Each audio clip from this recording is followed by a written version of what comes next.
₹30 की खातिर पहले उनको शदीद तशद्दुद का निशाना बनाया गया दोनों भाइयों को। और मैं हैरान हूँ, वहां पर जो लोग खड़े हुए थे वो अंधे लूले बहरे लंगड़े तो नहीं थे, जमीर मर गया हुआ है, जमीर मर गया। उस दिन मैंने लाचारी और बेजमीरी देखी लोगों में। लोग सिर्फ सेल्फियां, टिकटॉक सेल्फियां वीडियो बनाने में मसरूफ थे और वो एक भाई दूसरा भाई की गोद में लेके बैठा हुआ है, कोई पानी ले है। मैं कहा ये खत्म हो गया। वो वहां पर बेचारे पड़े रहे, ना एम्बुलेंस सर मैं कह रहा हूँ रेस्क्यू 1112 को इतना अपडेट किया गया, बाइक्स लेके दी गई, नई गाड़ियां लेके दी गई, वो भी फेल। पुलिस 15 जो कि डीआईजी ऑपरेशंस लाहौर का ये कहना है हमारा रिस्पॉन्स टाइम 5 से 8 मिनट का है, वो सब गलत है। थाना 3 किलोमीटर दूर है, चौकी 9 किलोमीटर दूर है, 1 घंटा वो पुलिस नहीं आई मौके पे। प्राइमरी और सेकेंडरी हेल्थ के वजीर और उनको चार्ज भी अलग दोनों वजीर जो है, ख्वाजा इमरान वजीर और ख्वाजा सलमान, सिर्फ प्रेस कॉन्फ्रेंस करेंगे या कोई बड़ा इवेंट्स होगा वहां जाएंगे। वो किसी फौजी पे गए हैं मुझे बताएं, फोटो सेशन के लिए जाते हैं, वो अपने जाती काम है, तो फिर वहां पे टिकटॉक बनवाते हैं अपना। एक बच्चा जो इन दो मकतूलीन का जो कजन है वो डीएमएस के अंदर ऑफिस में गया, उसने कहा जनाब ये मेरे भाई हैं, पैर खून में लथपथ पड़े हैं, उनको मारा गया, उनकी जिंदगी बचा ले। तो डीएमएस अपने कमरे में वेप पी रहा है, उस बेशरम आदमी को ये नहीं पता, ये वो लड़का बता रहा है मुझे। अस्सलाम वालेकुम नाज़रीन, मैं हूं राशिद अकरम और आप देख रहे हैं एक डिजिटल। नाज़रीन, रायवेंड के अंदर आपको पता है कि एक वाकया पेश आया। 30 रुपए के पीछे दो नौजवानों वाजिद और राशिद को कत्ल कर दिया गया। कत्ल तो किया गया, लेकिन उनके साथ साथ हमारे पाकिस्तान के खासकर जो पंजाब के इदारे हैं उन्होंने भी जुल्म किया है, चाहे वो रेस्क्यू हो, चाहे वो पुलिस डिपार्टमेंट हो या फिर हॉस्पिटल हो। इस हवाले से तमाम तर जो तफसीलात है, अब चूंकि आतिफ मलिक हमारे साथ मौजूद है, हमारे सीनियर क्राइम रिपोर्टर हैं और इस सारी की सारी सूरत हाल को वो कवर भी गाहे बगाहे कर रहे थे, उनसे हम तफसीलात हासिल करेंगे। अस्सलाम वालेकुम जी जनाब, क्या हाल चाल है? ठीक है। अच्छा आतिफ साहब, मुझे सबसे पहले ये बताएं कि ये वाकया होता है, 30 रुपए के पीछे ये सारी की सारी लड़ाई होती है, आप रात को जाते हैं, सारी की सारी सिचुएशन को कवर भी करते हैं, नाज़रीन तक पहुंचाते भी हैं, मामला असल में है क्या?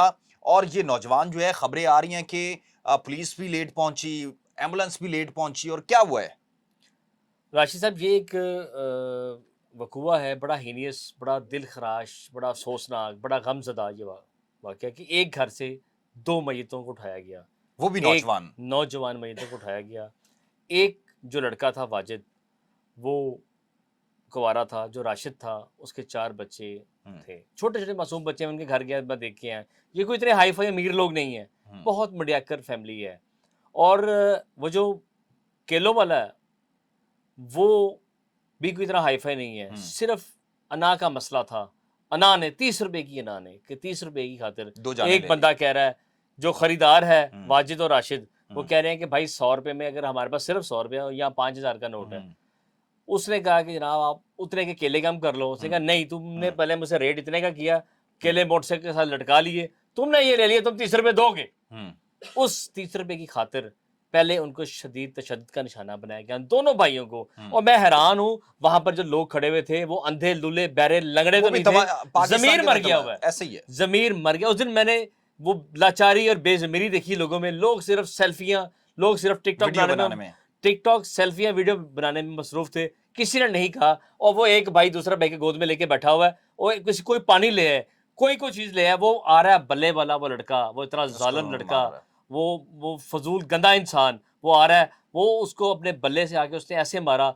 और जैसे ही वो वीडियो देखी, मैं तो एक दफा मैं खुद गिर गया था, रोंगटे खड़े हो गए थे, परेशान हो गया था। मैं कहा ये खत्म हो गया। अच्छा, ये भी आतिफ खबरें सामने आ रही हैं कि वो वहां पर बेचारे पड़े रहे, ना एम्बुलेंस सर मैं कह रहा हूँ रेस्क्यू 1112 को इतना अपडेट किया गया, बाइक्स लेके दी गई, नई गाड़ियां लेके दी गई, मरियम नवाज ने इफ्ताह भी किया, हर चीज की, वो भी फेल।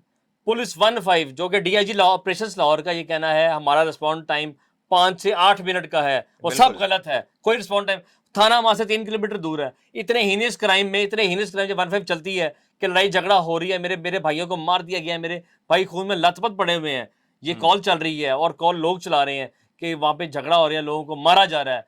थाना 3 किलोमीटर दूर है, चौकी 9 किलोमीटर दूर है, 1 घंटा वो पुलिस नहीं आई मौके पे। अगर कोई अफसर ये कहता है कि ये मैं झूठ बोल रहा हूं, मैं ये साबित करूंगा, और वो जो मुदई वहां पे मौजूद था, जो मुदई इतनी दूर से रती पिंडी पिंड से, यानी कि उस पिंड का फासला इतना दूर, कोट राधा किशन से वो रायवंड पे पहुंच सकता है, तो क्या पुलिस नहीं पहुंच सकती थी? वो झूठ बोल रहे हैं, मैं सबूत दूंगा, चाहे डीआईजी ऑपरेशन लाहौर मुझे बुला ले, चाहे आईजी मुझे बुला ले, मैं सबूत दूंगा कि वो वहां पे 15 चली और 40 मिनट तक से पुलिस पहुंची। दूसरा मेन सबूत, डीआईजी लाहौर कहता है कि तफकीक में जुर्म नहीं होगा, कि अगर जुर्म में ज्यादती होगी मैं एसएचओ को डिसमिस कर दूंगा। 302 लग रही, 324 कहाँ है? 34 यानी किधर कि है? एफआईआर के अंदर भी गलती एफआईआर है। में सुकम है, अगर ये सुकम मैं साबित ना कर सका मैं जर्नलिज्म छोड़ दूंगा। बात ये है इसमें 302 लगाई जा रही है। एक इन्वेस्टिगेशन का बड़ा अफसर कह रहा है कि पहले 324 लगनी चाहिए थी, फिर 302, फिर 34 लगनी चाहिए थी। ये पर्चा दर्ज किया जरा 302, 148, 149 का, वो भी 40 घंटे ताखीर से। मैं ये सब कुछ 40 साबित करूंगा। 40 घंटे लॉयकीन कह रहे, मैं नहीं कह रहा, मैं तो खुद लेट गया हूँ मौके पे जब मुझे इतला मिली होगी। वो शख्स जो भाग रहा है, उसका चाचा शकूर नाम है उसका, वो कभी हॉस्पिटल जा रहा है, कभी कहाँ जा रहा है, कभी कहाँ जा रहा है। दूसरी जानिब मैं मरियम नवाज से अपील करता हूँ कि जो रायबंड इंडस हॉस्पिटल है वो तमाम अपने को गिरफ्तार किया जाए, उन पे भी ये मुकदमा दर्ज किया जाए कि उनका कसूर है कि उन लोगों के पास ना ऑक्सीजन है, ना उनके पास एम्बुलेंस यानी है। कि मरियम नवाज साहिबा का इंतजार किया जाए कि वो जाएं, जहां पर भी जाती हैं पिंडी के अंदर या दीगर हॉस्पिटल्स के अंदर, वहां पर वो छापे मारें और उसके बाद उनको सर ये वो सूबे की वजीर आला है, उन्होंने जो नीचे अपने वज़रा जो रखे हुए क्यों वज़रा रखे हुए हैं? अगर उसी वजीर आला ने काम करना है तो फिर इनको सबको फारग कर दिया जाए, फिर वो खुद फिरे मरियम नवाज। प्राइमरी और सेकेंडरी हेल्थ के वजीर और उनको वो चार्ज भी अलग दिए दोनों हुए हैं। वजीर जो है ख्वाजा इमरान वजीर और ख्वाजा सलमान सलमान। सिर्फ प्रेस कॉन्फ्रेंस करेंगे या कोई बड़ा इवेंट्स होगा वहां जाएंगे या किसी इफ्तार पे जाएंगे। वो किसी फौजी पे गए हैं मुझे बताएं? वो ख्वाजा इमरान वजीर कभी कभी अस्पतालों के दौरे करते हैं, इमरान चले गए, मुल्तान चले गए, साहिवाल चले गए, वो जाते हैं अपने फोटो जाती सेशन काम के- है, फोटो सेशन के लिए जाते हैं, वो अपने जाती काम है। वो सोचते हैं कि यार रस्ते चाहे जरा एक टीएच के अस्पताल पहनता है, उसका देख लीजिए, वहां पे देखते हैं, तो फिर वहां पे टिकटॉक बनवाते हैं अपना। ख्वाजा इमरान वजीर साहब के टिकटॉक चलते हैं, ऐसे ही। और ताड़े को लैन नहीं किया, ताड़े को लैन नहीं किया, ताड़े को लैन, ताड़े को दवाई नहीं की, सस्पेंड कर दियो, ऐ कर दियो, वो कर दियो। व्हाट इज दिस यार? मैं ये बता रहा हूँ कि ये सिर्फ वजीर सिर्फ टिकटॉक और तस्वीर के लिए है। लाहौर में चिल्ड्रन अस्पताल के अंदर मैंने एक मरीज को भेजा, उसको वहां पे जगह नहीं मिली। ये भी खबरें हैं कि जब उनको जनरल हॉस्पिटल लाया गया है और 4 घंटे की ताखीर के बाद उनका जो इलाज है वो भी शुरू हुआ है। सर मैं आपको इसका भी सबूत दूंगा कि वो जो लवाहिकीन 4 घंटे अस्पताल में जलील होते रहे जनरल हॉस्पिटल में, यानी कि रायबंड से लाहौर लाते हुए 1 घंटा लगा विदाउट ऑक्सीजन। वो दोनों बेचारे लाहौर आए। लाहौर जब वो आए हैं उनको 4 घंटे बाहर स्ट्रेचर पे लटा दिया गया। वो स्ट्रेचर जो था वो प्राइवेट एम्बुलेंस का था, वो उसके भी उसके उन्हें उस यानी स्ट्रेचर सरकारी पे उसको सरकारी भी नहीं दिया गया। स्ट्रेचर में उन्होंने उन स्ट्रेचर के भी पैसे पे किए। उसके बाद जब वो बच्चे बेचारे वो गरीब पिंड के थे, उनको पता नहीं था हमने जाना क्या है, वो रात का टाइम था, वो भागते फिरते, शाम होगी ना, वो भागते फिरते रहे। एक बच्चा जो इन 2 मकतूलीन का जो कजन है वो डीएमएस के अंदर ऑफिस में गया, उसने कहा जनाब मेरे जो भाई हैं, मेरे भाई हैं बाहर खून में लथपथ पड़े हैं, उनको मारा गया, उनकी जिंदगी बचा ले। तो डीएमएस अपने कमरे में वेप पी रहा है। ये उस किसने बेशरम आदमी को ये नहीं पता, ये वो लड़का बता रहा है मुझे। अच्छा। मैंने इसको रिकॉर्ड किया है, मैं सबूत दूंगा। वो डीएमएस जिसकी इंसानियत मर गई है, बल्कि उस पे भी उसको डिसमिस होना चाहिए। उसकी इंसानियत मर गई, अगर उस पे दर्द दिल होती, इंसानियत होती, वो बाहर आता, वो देखता कि यार ये 2 खून में लथपथ पड़े हैं, इनको मैं कोई बेड दे दूं। रात तक उन्हें बेड भी नहीं मिला, ना उन्हें वेंटिलेटर मिला है, और वो बच्चा बेचारा दूसरा भी है वो फौत हो गया। 2 अस्पतालों का इसमें कोताही है। एक हॉस्पिटल जो इंडस हॉस्पिटल है रायबंड वाला, वहां से जनरल हॉस्पिटल आए तो वहां पर भी 4 घंटे उनको एंटरटेन नहीं किया तो गया। अभी क्या अपडेट है इस एफआईआर के हवाले से? पुलिस ने अब तक क्या कार्रवाई? सर जी इस एफआईआर के हवाले से अभी तक एक मुलजम भी पुलिस ने गिरफ्तार नहीं किया, एक भी नहीं किया। मैं बताता हूँ क्या हुआ। जो जिसकी पुलिस जो वीडियो दे रही है ना, वो मुलजम जो है वो वहां पर लवाहिकीन ने पकड़ के दिया पुलिस को। वो भी वो वहां इसलिए खड़ा था कि मैं देखूं होता गया। वो तो फिर कुछ लोगों ने उस चाचे को बताया, शकूर नाम के, कि भाई ये भी इनका भाई है, इसको भी गिरफ्तार करो, ये भी मारने में शामिल था। उसको पकड़ के डॉल्फिन के हवाले किया गया। डॉल्फिन पुलिस ने वो मुतलका चौकी के हवाले यानी कि किया। ये क्रेडिट भी लेने की कोशिश की जा रही है कि हमने पकड़ लिया, कहाँ गिरफ्तार पकड़ कर ली? लिया। सिर्फ तस्वीर आ गई, तस्वीर मैं आपको दिखा देता हूँ। वो तस्वीर हम भी चला रहे हैं कि इंचार्ज इन्वेस्टिगेशन बैठा हुआ है, साथ एक मुलजिम, उसके मुंह पे कपड़ा है और साथ एक कांस्टेबल खड़ा है। पुलिस ने कुछ नहीं किया। ये बेहिसी है पुलिस की भी, ये बेहिसी है हेल्थ वालों की, ये बेहिसी है रेस्क्यू 1112 की।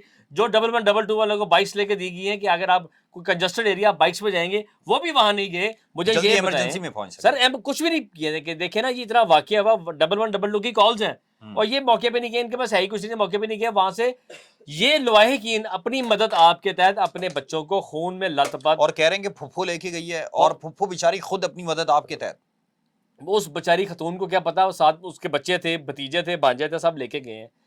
ये बच्चे मुझे बताएं, एक घर से जब 2 मैयतें उठे, उस घर का क्या पुरसाने हाल होगा मुझे बताएं। अफसोस अभी तक कोई हाई अप्स में उनको तसल्ली देने भी नहीं गया कि तुम्हारे मुलजम असी फड़ लांगे। कोई बंदा, कोई अफसर, कोई हुकूमती एहलकार, कोई कुछ भी नहीं गया। वो भी उस बच्चे का चाचा कह रहा है, मुझे बता रहा है, ऑन कैमरा बता रहा है कि जब हमने अपने एमपीए को फोन किया, मेरे एमपीए ने डीएसपी को फोन किया, मेरे एमपीए ने फिर उस डॉक्टर की बिस्ती की, तब जाके हमें लाश मिली। उन्हें लाश भी नहीं मिल रही थी, पोस्टमार्टम होता, एफआईआर होती तो पोस्टमार्टम होता, पोस्टमार्टम के डॉक्यूमेंट्स होते तो इसी उनको इसी मिलता। के चक्कर में 4 घंटे गुजर गए और उनकी जानें चली गई। और ये भी बताया जा रहा है कि अगर उनको सर बर वक्त हॉस्पिटल मुंतकिल किया जाता तो वो बच भी सकते थे। सर अगर 15 मौके पे आ जाती, 15 वाले मौके पे आ जाते, ये बच्चे बच जाते। चलो एक तो बच जाता, एक जो सीरियस नहीं था वो बच जाता। अगर 15 मौके पे आ जाती, उसको बैठना हाँ, जब पड़ता। लड़ाई हुई वो बैठा हुआ है और उसके बाद उसको आके बल्ला मारते हैं, तो जाहिर सी बात है उस पे। एसएचओ से उस मकतूल के चाचे की फोन पे बात हुई, जब उसको कॉल की, हाँ जी की मसला आया, उन्होंने कहा जी एसएचओ ने मुझसे बड़ा बेहिस रूड रवैया मुझसे इख्तियार किया कि जैसे कि मैं खुद कोई मुल्जम हूँ। वो एसएचओ मुझे ये कह तो रहा है वतीरा अच्छा, है, पुराना पुराना वतीरा है। ये इन दो एसएचओ का पुराना वतीरा है। मैं उस सेक्टर में, अच्छा मजे की बात है आपको तो, डीआईजी ऑपरेशन लाहौर ने एक ही डिवीजन में 2 भाइयों को तैनात कर दिया। दोनों एसएचओ चूंग अच्छा। लगा दिया, एक को एसएचओ रेवन लगा दिया। और इन दोनों का ट्रैक रिकॉर्ड खराब है। जो चूंग में एसएचओ लगा है उस पे एंटी करप्शन के मुकदमा दर्ज है, और वो लोगों को पकड़ने में और अपने पास बिठा कर रखने में और उसको पैसे लेने छोड़ने में मशहूर है। यही एसएचओ बरकी में लगा था, यही एसएचओ डिफेंस सी में लगा था, वहां पर मंशियात के एक मुकदमे में इसने लाखों रुपए लिए, फिर भी इसको तैनात कर दिया गया। और मुझे बताया डीआई साहब, आप रोज खुली कचहरियां लगाते हैं, इन्हीं एसएचओ की आपके पास शिकायत आती हैं, और इनको कहते भी कुछ नहीं है। इनको कहते भी कुछ नहीं है। यही जो मोहम्मद जका है, जो रेवंड में एसओ लगा है, पहले यही इधर चुंग में लगा हुआ था, उस वक्त एसपी सदर सिद्रा थी, तब इसको सस्पेंड किया गया था, सिर्फ इसी कोताहियों पे कि ये लोगों को बेवला बिठाता है, और वो अपने इसके कारे खास रखे हुए हैं, इसने हर चीज किया हुआ है। आखिर में जरा ये बता दें कि अभी खबरें ये भी आ रही हैं कि इसको सीसीडी को ट्रांसफर कर दिया गया जाहिर है। बात है जी, और जब अब मेरी बात सुन लें, जब मेरी ये लाहौर पुलिस पर एक सवालिया निशान है। सीसीडी में वो केस ट्रांसफर होते हैं जो बड़े इंतहाई सीरियस क्राइम होते हैं, यानी कि डकैती विद मर्डर, डकैती विद रेप। ये तो जस्ट मर्डर थे ना, ये मर्डर वाला केस की अभी एसओपी नहीं की जाएगा, लेकिन ये केस जाना पड़ गया। क्यों जाना पड़ गया? एफआईआर में कई सुकम है, एफआईआर में सुकम है, इसका जो एज होता है वो मुल्जमान लेके जाते हैं, उनकी बेलें हो जाती हैं। जिसमें दफा 34 लगती थी, इसमें दफा 324 लगती थी। अच्छा, कौन कौन सी दिफा जरा एक एक करके देखिए बताएं ये ताकि आसानी हो जाए। 302 लगाई गई है, 148 और 149। कौन सी लगनी चाहिए? 324 इसमें सबसे पहले लगनी चाहिए थी, सबसे क्यों? पहले क्योंकि पहले जख्मी थे वो, पहले वो जख्मी थे, मरे तो बाद में है ना। वो पहले लगनी चाहिए थी। साथ 302 के साथ 334 लगनी चाहिए थी, कि 34 का मतलब ये है कि 5-6 लोग जो हैं वो मुशावरत कर रहे हैं, उन्होंने मशवरा किया कि हमने ये कैमरा चोरी कर लेना, वो 334 में आ गए। यही वो फल वाला ने किया कि उसने कॉल करके जो साथ जो ग्राउंड था अपने अजीजों कारबों को बुलाया कि जी मेरे साथ लोगों ने बदतमीजी की है। वहां से उसके रिश्तेदार आए जिनके हाथों में बैट बल्ले थे, आते साथ उन्होंने बल्लों की बारिश कर दी और बेचारे दोनों भाई कत्ल हो गए। सबसे पहले तो ये सुकम है ना हमारे पास, इसलिए हमारा ये केस सीसीडी में ट्रांसफर किया गया कि एफआईआर में सुकम है। सीसीडी में एक आला अफसर जो है सोहेल जफर चट्टा, जिनका नाम लिया जा रहा है और जिनकी वजह से ये लाहौर पुलिस में को क्राइम जो है रेशो कम हुई है। लाहौर पुलिस का कोई कमाल नहीं है, ये तो फिर मैं कहूंगा मैं चट्टा साहब को सलूट करता हूँ। ये चट्टा साहब की वजह से जो सीसीडी बनाई है उसकी वजह से लाहौर में क्राइम कम हुआ है ना, लाहौर में जुए कम हो गए हैं, लाहौर में डकैतियां कम हो गई है। सिर्फ क्रेडिट जा रहा है सीसीडी को, क्योंकि सीसीडी बता पकड़ती मार देती है। लाहौर में बदमाशी कम हो गई है, लाहौर में बथाखोरी कम हो गई है, हो रही है पर अब उस लेवल की नहीं हो रही। जुए हो रहे हैं पर उस लेवल के नहीं हो रहे। अब छोटे मोटे पर्ची जुए में तो सीसीडी नहीं जाएगी ना। चट्टे का लाहौर सेल जफर चट्टा साहब का एक बहुत बड़ा एज है, उन्होंने इस टाइम मंशियात पे अभी स्टार्टिंग काम नहीं किया, अभी लेकिन मंशियात फरोज भी चले गए हैं। उन्होंने जुए पे अभी इतना काम नहीं किया, जुआरिया भागे हैं, उन्होंने बदमाशी पे इतना अभी क्रैकडाउन नहीं किया, वो भी खत्म हो गई है। ये लाहौर पुलिस की कोताही है कि ये ऐसी एफआईआर जो है ये भी सीसीडी में जा रही है, और सीसीडी में अभी तो लिमिटेड फोर्स है। अभी वहां पे 1800 या 1900 एहलकार है, तो पुलिस और लाहौर पुलिस की जो लाहौर पुलिस की जो वर्थ है ना, जो भर्ती है वो 20,000 से ऊपर है। सोचे कहाँ 2,000 और कहाँ 20,000, ये सवालिया निशान है लाहौर पुलिस की। बिल्कुल नाज़रीन, जिस तरीके से ये सवालिया निशान है, जाहिर सी बात है अगर उनको ट्रीटमेंट मौके पर दे दिया जाता, उनको इमरजेंसी की सूरत में ले जाया जाता और जो पुलिस की जानिब से ताउन किया जाता, तो शायद किसी एक की जान बच जाती। मेरे ख्याल से ये अनाप्रस्ती की वो एक आखिरी जो एज था जहां से ये सारा का सारा 30 रुपए के पीछे वाकया हो गया और 2 नौजवान जो हैं, गबरू जवान जो हैं, वो अपनी जिंदगी की बाजी हार गए और एक ही घर के अंदर 2 मैयतें चलेंगी। और फिर हमारे जो आला जो ऐवानों के अंदर इक़्तिदार वो बैठे हुए हैं, जो चाहे सियासतदान हैं या फिर हमारे आला हुकाम है पुलिस के या दीगर इदारों के, वो भी सिर्फ अपने ठंडे एसियों के कमरे में बैठते हैं और अहकामात जारी कर देते हैं, लेकिन फिर लोगों का कोई पुरसानी हाल नहीं होता। अल्लाह हम नासिर, अगली दफ़ा भी आएंगे, इसी केस के हवाले से नई अपडेट लेकर, क्योंकि हम इस केस का जब तक मुकम्मल तौर पर इसकी इंक्वायरी नहीं होती, मुल्ज़िमान को गिरफ्तार नहीं कर लिया जाता, तब तक इसकी गाहे गाहे हम आपसे अपडेट जो है वो शेयर करते रहेंगे।